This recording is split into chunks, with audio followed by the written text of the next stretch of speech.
अच्छा, जब हम सखावत के बारे में सोचते हैं तो जहन में क्या आता है?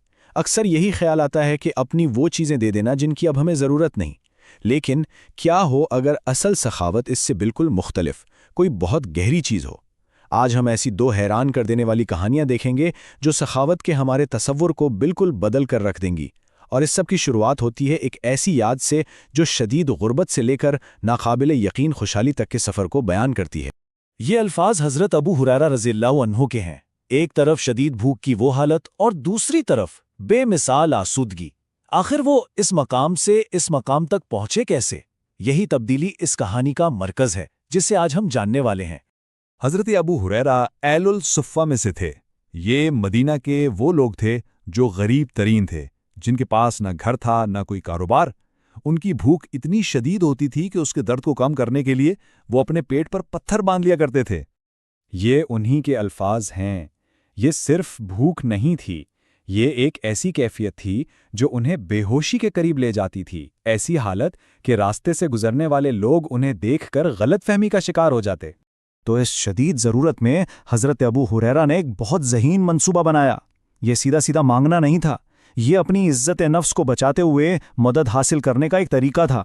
यानी अपनी इल्मी प्यास को अपनी जिस्मानी भूख छुपाने के लिए इस्तेमाल करना। ज़रा उनकी मायूसी का तसव्वुर करें। पहले हज़रत अबू बकर गुजरे, फिर हज़रत उमर। दोनों ने ही उनकी आंखों में छुपी मदद की इल्तिजा को नहीं समझा और आगे बढ़ गए। उम्मीद आप कह सकते हैं कि दम तोड़ रही थी। और फिर सब कुछ बदल गया।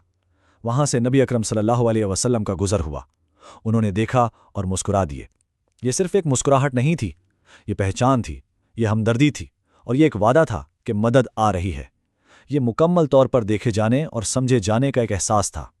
तो हज़रत अबू हुरैरा नबी अकरम सल्लल्लाहु अलैहि वसल्लम के साथ उनके घर चले गए, दिल में ये उम्मीद लिए कि आखिरकार उनकी भूख मिट जाएगी। लेकिन वहाँ जो चीज़ उनका इंतज़ार कर रही थी वो फौरी आराम नहीं था, बल्कि एक ऐसा इम्तिहान था जो उनके ईमान को परखने वाला था। ज़रा इस सूरत हाल को जहन में लाएं। हज़रत अबू हुरैरा शदीद भूखे हैं और उनके सामने सिर्फ एक कप दूध रखा है, और फिर उन्हें हुक्म मिलता है कि जाओ और अहले सुफ़्फ़ा के दर्जनों दूसरे भूखे लोगों को भी बुला ला। ये काम तो बज़ाहिर नामुमकिन लगता है ना? यहाँ हमें हज़रत अबू हुरैरा के अंदर की कशमकश नज़र आती है। उनका दिल मायूस है, ये सोच रहा है कि इस दूध के तो वो ज़्यादा हकदार हैं, लेकिन उनका ईमान गालिब आ जाता है।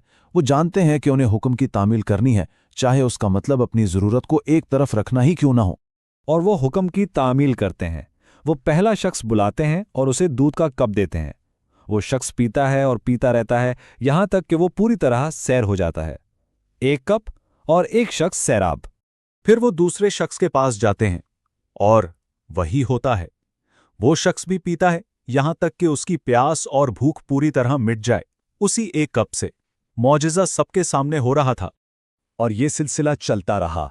एक के बाद एक हर शख्स ने उसी एक कप से दूध पिया, यहाँ तक कि अहले सुफ़ा के तमाम लोग यानी दर्जनों भूखे आदमी मुकम्मल तौर पर सैर हो गए। और मौजज़ा ये था कि दूध ख़त्म ही नहीं हुआ। जब अहले सुफ़्फ़ा में से सब पी चुके तो वहाँ सिर्फ दो लोग बाकी थे, नबी अकरम सल्लल्लाहु अलैहि वसल्लम और ख़ुद हज़रत अबू हुरैरा। ये दूसरी मुस्कुराहट थी। नबी अकरम सल्लल्लाहु अलैहि वसल्लम अबू हुरैरा से कहते हैं, अब तुम पियो, और वो पीते हैं। फिर आप कहते हैं और पियो, वो और पीते हैं। और ये सिलसिला तब तक चलता रहता है जब तक कि हज़रत अबू हुरैरा कसम खाकर नहीं कहते कि उनके पेट में मज़ीद कोई जगह बाकी नहीं है। यानी इताअत और दूसरों को तरजीह देने के बाद उन्हें उनकी ज़रूरत से कहीं ज़्यादा अता किया गया। हज़रत अबू हुरैरा ने दूसरों को अपने ऊपर तरजीह देने का एक नाकाबिले फरामोश सबक सीखा। लेकिन एक और कहानी है जिसे खुद अबू हुरैरा ने ही बयान किया है, जो इस बेलूसी को एक बिल्कुल ही नई सतह पर ले जाती है और हमें सखावत की असल इंतहा दिखाती है। मंजर एक बार फिर ज़रूरत का है। एक शख्स मदद के लिए आया है लेकिन वसाइल मौजूद नहीं हैं। नबी अकरम सल्लल्लाहु अलैहि वसल्लम जो सबसे बढ़कर सखी थे, उनके घर में भी मेहमान को पेश करने के लिए पानी के सिवा कुछ नहीं था। यहाँ जो मंसूबा बनाया गया वो वाकई गैर मामूली है। मेज़बान के पास सिर्फ इतना खाना था जो उसके बच्चों का पेट भर सके, तो उन्होंने क्या किया? उन्होंने अपने बच्चों को भूखा सुला दिया। फिर मेहमान की इज्जत नफ्स बचाने के लिए चिराग बुझा दिया और अंधेरे में खाने का दिखावा करने लगे, ताकि मेहमान ये जाने बगैर पेट भरकर खा सके कि वो उस घर का आखिरी निवाला खा रहा है। اور یہ اس کہانی کا سب سے طاقتور حصہ ہے۔ اس جوڑے نے کسی کو کچھ نہیں بتایا تھا، یہ ان کے اور اللہ کے درمیان ایک راز تھا، لیکن پھر بھی اگلے ہی دن وحی کے ذریعے اس عمل کو ظاہر کر دیا گیا۔ اللہ تعالیٰ نے نہ صرف ان کے عمل کو دیکھا بلکہ اس سے خوش ہوئے اور متاثر ہوئے۔ تو یہ دونوں کہانیاں حضرت ابو ہریرہ کی اور اس انصاری جوڑے کی ہمیں سخاوت کے بارے میں کیا سکھاتی ہیں؟ یہ ایک ایسے بنیادی اصول کی مثال ہیں جو صرف اپنی اضافی چیزیں دینے سے کہیں آگے کی بات ہے۔ اس اصول کو ایثار کہا جاتا ہے۔ یہ صرف سخی ہونا نہیں ہے، یہ خود کو قربان کر کے سخی ہونا ہے۔ یہ تب دینا ہے جب آپ کو خود اس چیز کی ضرورت ہو، یعنی دوسرے شخص کی ضرورت کو اپنی ضرورت پر مقدم رکھنا۔ یہ آیت مبارکہ خاص طور پر اسی انصاری جوڑے کے عمل کے اعزاز میں نازل ہوئی تھی۔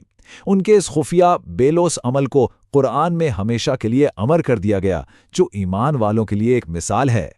تو اس پوری گفتگو کا اہم سبق یہ ہے، اصل سخاوت وہ نہیں جو آسانی سے دی جائے، بلکہ وہ ہے جس میں قربانی شامل ہو۔ اور ایثار کی سب سے اونچی شکل وہ ہے جب اس عمل کو چھپایا جائے تاکہ لینے والے پر کوئی بوجھ نہ ہو اور یہ کام خالصتاً اللہ کی رضا کے لیے ہو۔ اور آخر میں یہ سوال ہمارے سوچنے کے لیے ہے۔ ان کہانیوں کی روشنی میں یہ ہمیں اپنے اعمال پر غور کرنے کی دعوت دیتا ہے اور یہ پوچھتا ہے کہ عطا کرنے کا وہ حقیقی جذبہ ہماری زندگیوں میں کیسا ہو سکتا ہے، خاص طور پر ان لمحات میں جب دیکھنے والا یا تعریف کرنے والا کوئی نہ ہو۔